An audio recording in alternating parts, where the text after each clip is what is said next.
There's an illegal underground industry in Canada that's making millions of dollars and almost nobody knows about it. At the same time, this industry is tearing the fabric of the country, potentially causing serious long-term harm that impacts every single Canadian. You may have seen evidence of it happening around you without realizing it. Some business owners are exploiting specific government loopholes to legally scam people out of hundreds of thousands of dollars by selling a very special product. What this product, you might ask? This business owners are selling jobs to employees. Yes, you heard that right. They're selling open job positions to foreigners, along with tantalizing promises of a chance to become a Canadian citizen.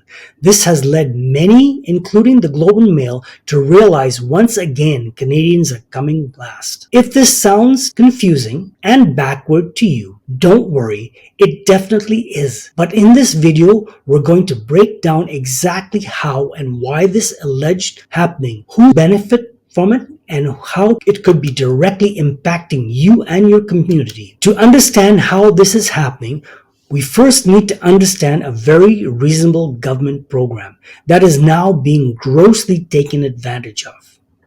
It's called the Temporary Foreign Worker Program. First, we'll cover how this program is supposed to be used, and then we'll dive into the criminal ways it's being exploited. The program's purpose is to fill job vacancies for Canadian businesses when they can't find Canadian citizens or permanent residents who is willing, able, and qualified to take on the job.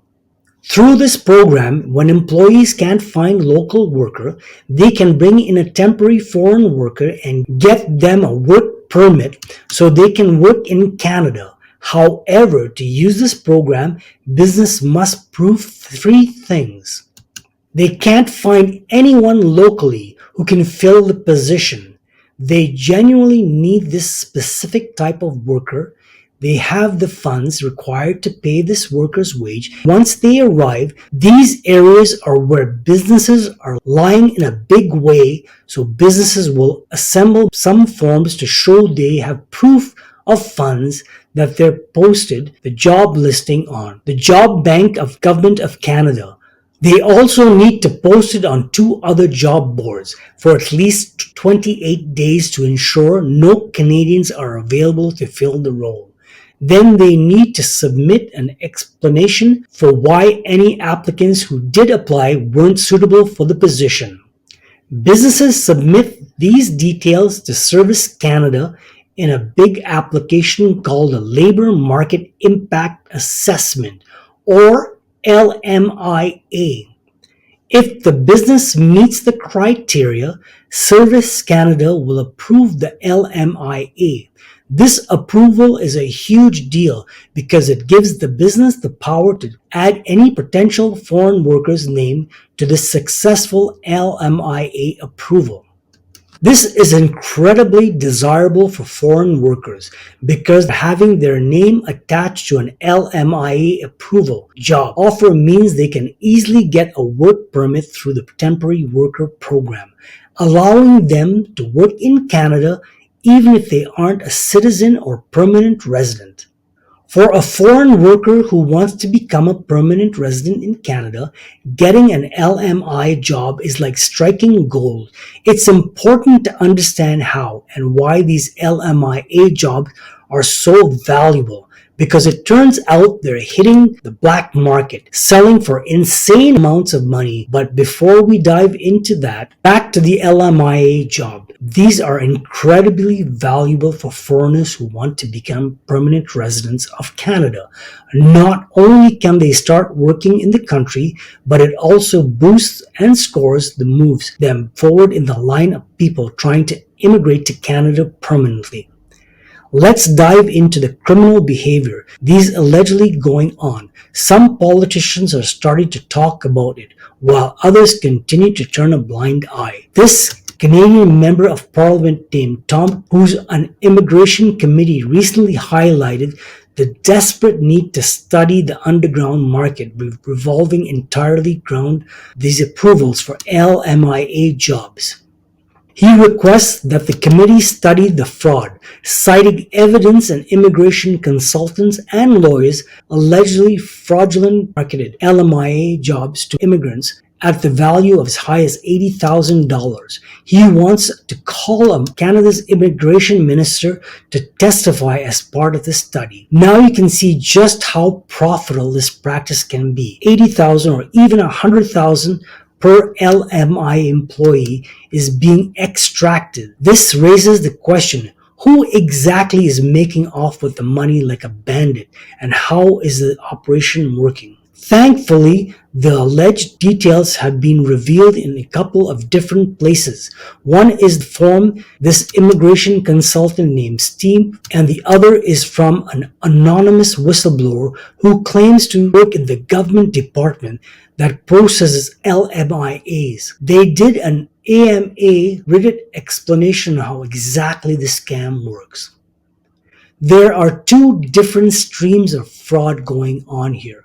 One where the business have no idea it's happening, and the other where businesses are in for the scam. Let's talk about the version where the businesses don't even know this is happening. Often businesses will genuinely hire an immigration consultant to help them when they're struggling to hire for a position. There are tons of businesses that do this legitimately, and they are consultants who help them legitimately with the knowledge of the system. But in this video, we're talking about the consultants who have legally founded a way to make their business much more profitable. After the business hires a consultant, they're handled the entire LMIA application process, the posting of the job to the job boards to prove there's no Canadian who can fill the role. They'll do everything they can do to make sure that they get the LMIA approval. Once they've got it, the consultant will connect the business with the foreign worker, attach the foreign worker to the approved LMIA. The immigration consultant will work as a middleman representing both the business and the foreign worker. This creates opportunity for the consultant to act improperly because they all have the power that comes with the LMIA job. The consultant can sell the position to the highest bidder among different foreign workers who are willing to pay because they are attached to an LMIA approval job. Offer drastically improve the chances of becoming a permanent resident. The Canadian business might not even know this fraud is happening. In their eyes, they just hired an immigration consultant who helped them get an LMIA approval and filled a role that desperately needed.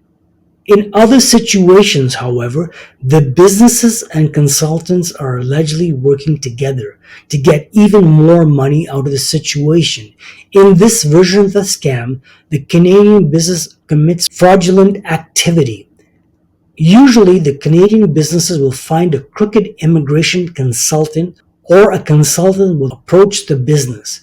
This could be a business that has no trouble hiring for their roles and might not even need any new employees, but they can still make money selling LMIA jobs.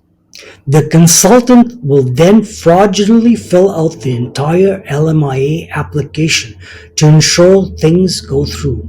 They'll post the job listing on the job bank and certify the requirements for posting the job elsewhere by using I'm calling ghost sites or ghost job boards, sites that see little or no traffic. This decreases the chance of any actual Canadians see the posting. After 28 days, we'll have enough to prove that no Canadians filled the job, even if they were Canadian applicants. It's easy for businesses and the consultant to lie about the application numbers and the reason any applicants weren't hired.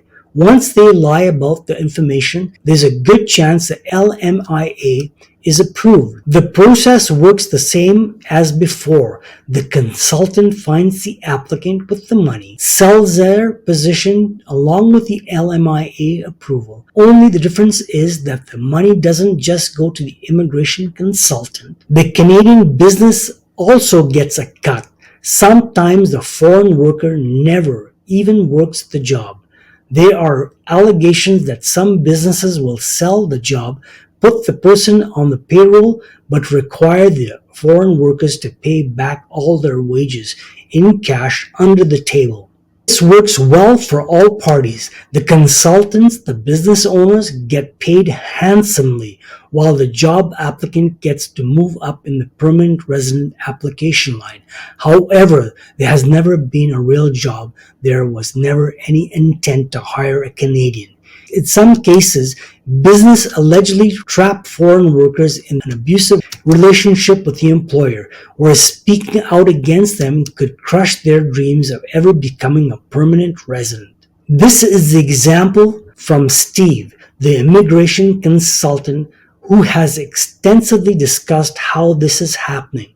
He says considering an employer with legitimate need for food service supervisor, rather than employing a qualified Canadian or permanent resident who would demand a wage of $17 an hour, they might instead opt for a foreign worker. On paper, the foreign worker should be paid the same rate, but in reality, the portion of the wage is kicked back to the employer through the consultant, effectively creating a situation akin to modern-day slavery. This presents a foreign worker with a difficult dilemma. They might be aware of the overcharge, but not its extent. If the employer subsidizes their wages through these payments, it enables the hiring of a labor below minimum wage, deeply impacting our labor market in Canada. This wage suppression, businesses are reducing costs via this illegal, exploitive relationship while taking work away from Canadians who are legitimately looking for jobs. It's a big issue that we allow mostly unregulated businesses to have so much sway over the immigration system in Canada, especially when government agencies very little power to oversee the entire process and monitor for fraud. It raises the question why this LMIA job have such an important over chances of potential immigrant getting the permanent resident status in Canada. It's due to these job offers which heavily boost their chances by increasing their source in various immigration programs. This makes these jobs offers incredibly valuable, pushing people to the front of the line or increasing their chances of being accepted as a permanent resident. For some people, specifically foreign individuals, have a fair amount of money. It's worth paying the tens and thousands of dollars to get a job like this because it significantly impacts their chances of becoming a permanent resident in Canada. One of the most direct ways to becoming a permanent resident in Canada is through the express entry pool. To be considered in this pool, you need to prove that you're a federally skilled worker. There are various ways and point systems to prove this, one of which is having arranged employment in Canada. A job offer such as an LMIA approval, one could be enough to secure a spot in this pool. Additionally, the provincial nominee program is another immigration route where individual provinces can push you forward in the process. Most PNA routes have an outstanding amount of points to potential immigrants who have a job offer secure.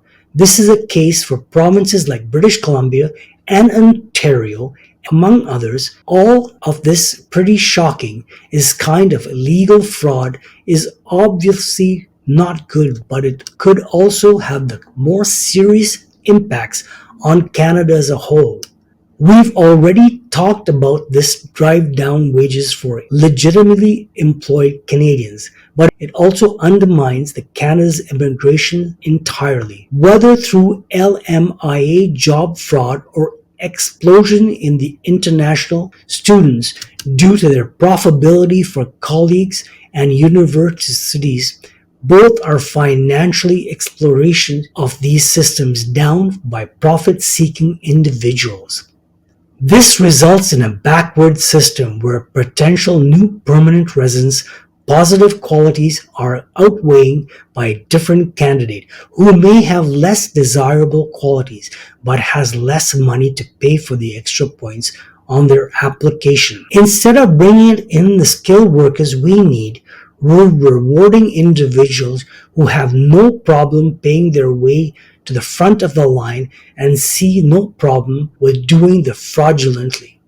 Is that the type of person we want to add to our country instead of hard-working, qualified foreign workers with integrity who may not be wealthy enough to pay the $50,000 for an LMIA but are willing to contribute to the society?